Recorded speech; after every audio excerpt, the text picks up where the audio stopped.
Introducing NASM One, NASM's ultimate membership program. Unlock access to everything your fitness career needs to succeed. Unlimited CEUs, free courses, access to our premium app, and exclusive discounts, all for $35 a month.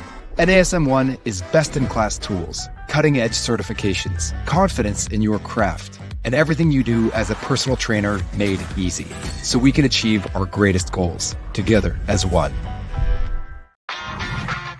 You're listening to the NASM-CPT Podcast with Richey, winner of the Share Care Emmy Award for Social Storytelling and the official podcast of the National Academy of Sports Medicine.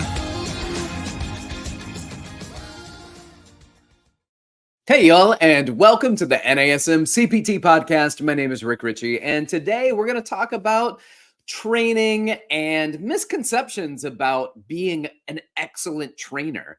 Because the best trainers aren't always the best trainers. And you don't have to be the best trainer to be the best trainer for your client. Why am I bringing this up? Because I get people that reach out to me all the time and they're very concerned that they're not good enough. They're not good enough, that their clients are paying all of this money.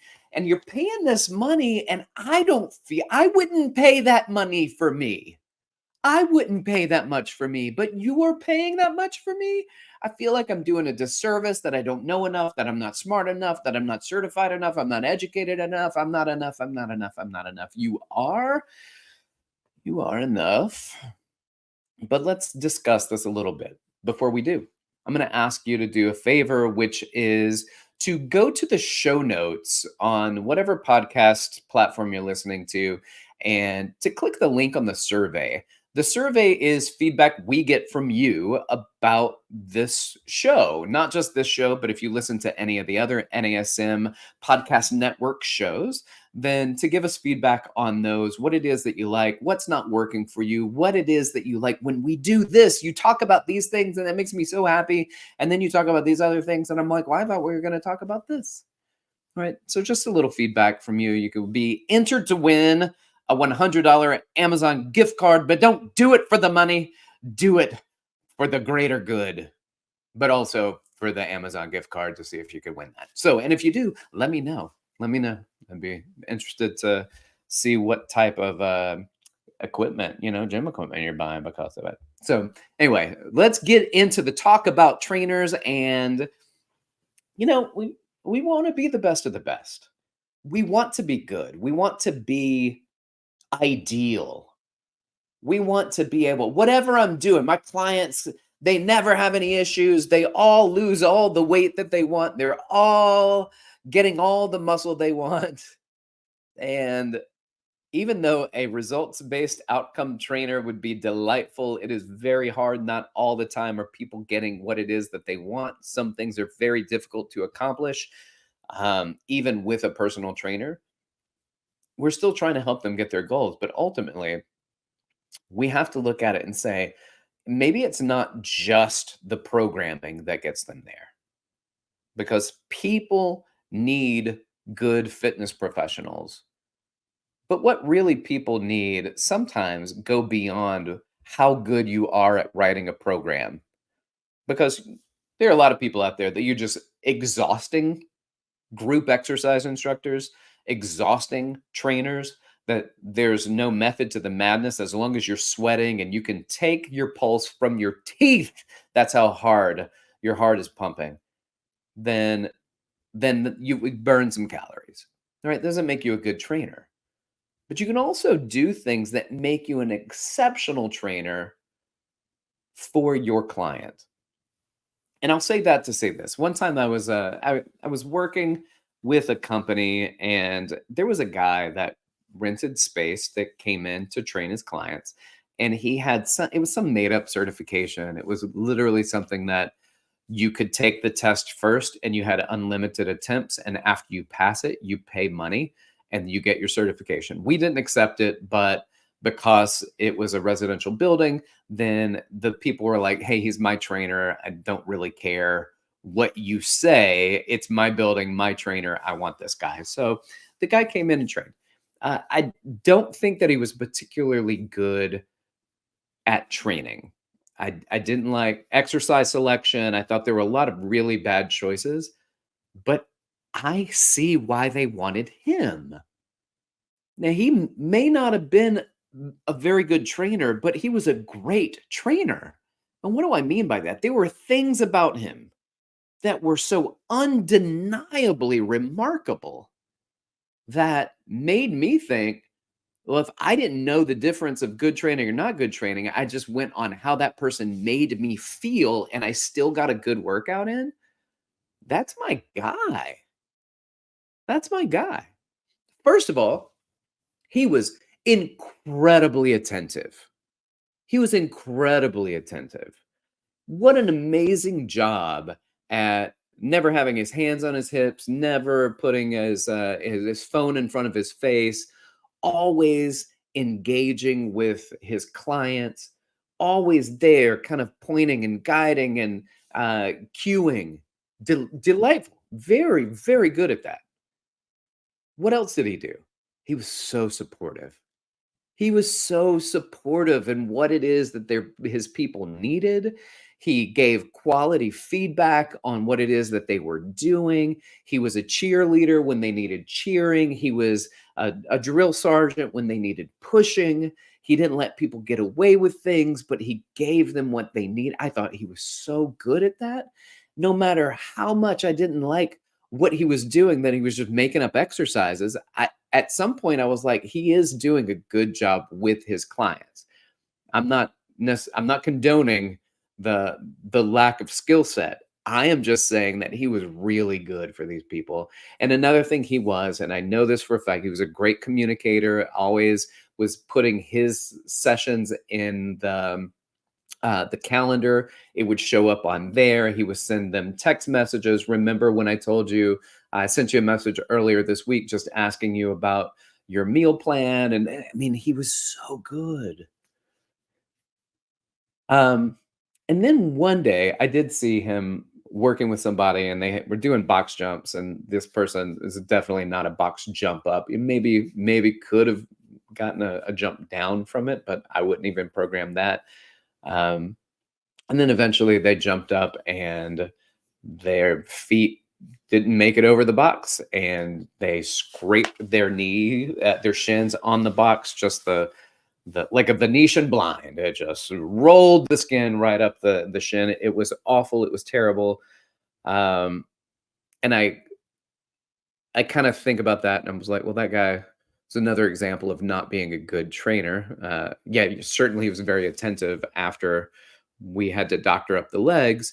But I think the other thing to add to this is he still would have been a decent trainer had he not hurt someone. So let's start with this one and let's rewind. Don't hurt anyone. So if you lead with that and you say, I don't feel good, I'm not the best trainer, I don't feel the most comfortable with training, I work out on my own, but these people, they're paying me a lot of money and this is what I might do for my workouts, but then I read at NASM and they have all of these things and the levels and the phases and I know it's a lot to take on. So first and foremost is you don't hurt anybody. You don't hurt them. Make sure you care for the people that you're working with. If you're working with somebody and it looks like, I don't know if I can do that jump. And oh my gosh, he was like, yes, you can. And he was cheerleading and cheerleading and cheerleading and they couldn't. You can't cheerlead something that won't happen. And that amount of anxiety that they had, even trying to make that jump, was clearly evident to me. I had the first aid kit ready. Y'all, don't hurt anybody. And then add the attentiveness and the support and the great communication, because you don't have to have the best programs necessarily to change lives. You can change lives. You can influence change. You can get people to move on their own. They move with you. You make the difference in their lives. Did you put together, produce and reduce? And did they do it at this tempo? And were they in the sagittal plane and the transverse plane? And then they had the frontal plane. And we did every single plane of motion. And we did it close to the body and far from the body and lever lengths. And didn't have to be the best one to change somebody's life. You don't have to work with celebrities. You don't have to work with professional athletes. Oh my gosh, trainers love that. This person works with celebrities. This person's worked with professional athletes. This person works with it's cool. It's cool. In fact, like it's cool enough that when people find out that you do that, they're like, oh, that's really cool. And then what? Nothing. And then nothing. There are some people who have ridden the coattails of celebrities and have become really well-known trainers. And there are a lot of people who train really well-known people and celebrities, and you never know who they are. And sometimes they're really good at training, and sometimes they are really attentive and really supportive and great communicators, and they just make sure that they don't hurt them. You don't need to work with those people. You know what you don't need? You don't need to have a lot of followers on your social media platforms. There's so many people think that if I just had 5,000, if I had 10,000, I had 20,000, I had 80,000 followers, 150, that's 6 million followers. Oh, the amount of training. Oh, stuff doesn't matter. It doesn't matter that there are, 8,000 people that live in Indonesia that follow you if you're a trainer. Unless you're doing virtual training, then you could probably get some of that business. But if you're doing the one-on-one training and you think that you need followers, I've known people like engagement in their social media platforms super low. They're not engaging. They have a lot of followers. They have 0 followers for the content. You can have just a few hundred followers and they follow you because you produce good content and they're in your area, they want to train with you, then all you do is produce content for your audience. That's how you identify whether or not you want to be that person, is you produce content for the people who already work with you. Then the more people like that will start to follow you. And then they can find you because you're speaking directly to them, not to the masses. Stop it. Stop that. And when you work with them, you've identified that this is the type of training that I like to do. These are the type of clients that I like to have. And am I the best trainer in the world? Stop with the best trainer in the world. I think you should always strive to be better. You should always strive to keep up and what's new and what are the new things that are out there. That's why we do continuing education. You don't just get your certification and then get to walk away. You got to keep learning because there's new stuff out there all the time and you can know it and you can learn it. And that's part of the progress that we make as fitness professionals. But you don't have to be the best trainer. You just got to be the best trainer for your clients. What does that mean? I don't care who you are. You need to be attentive. I don't care who you're working with. You need to be supportive. You need to be excellent in your communication. I love cueing. I think that cueing people is really important, but I also think that some clients don't need cues as much, and some people are greatly annoyed by it. I had trainers work with me when I was managing, and I would just say, take me through a workout. And some of the guys were really good, and then and some people were very, very communicative with their cues. Like, okay, do this. Make sure your foot's here, short foot, squeeze that glute, hold that position, belly button in. Good, good. Chin tuck, good. Chin tuck. That was chin tuck, belly button. And I was like, oh my gosh, shut up. Oh my gosh, you're driving me crazy. At some point, I'd like to work out. So chin tuck, belly button in, chin tuck, glute tight. Give people the freedom to do their movement, cue them as needed. But for me, I couldn't stand that training. For his clients, the guy that would train me like that, they loved it. They loved it. So is he the best trainer for me? No, that drove me crazy. Was he the best trainer for his client? Yes. That guy could have moved away, come back 2 years later, and all of those clients would have left whoever they had been training with to go back to their old trainer because they loved him so much. That's another reason why when you leave to go out of town, and don't worry about saying, hey, can you cover my clients?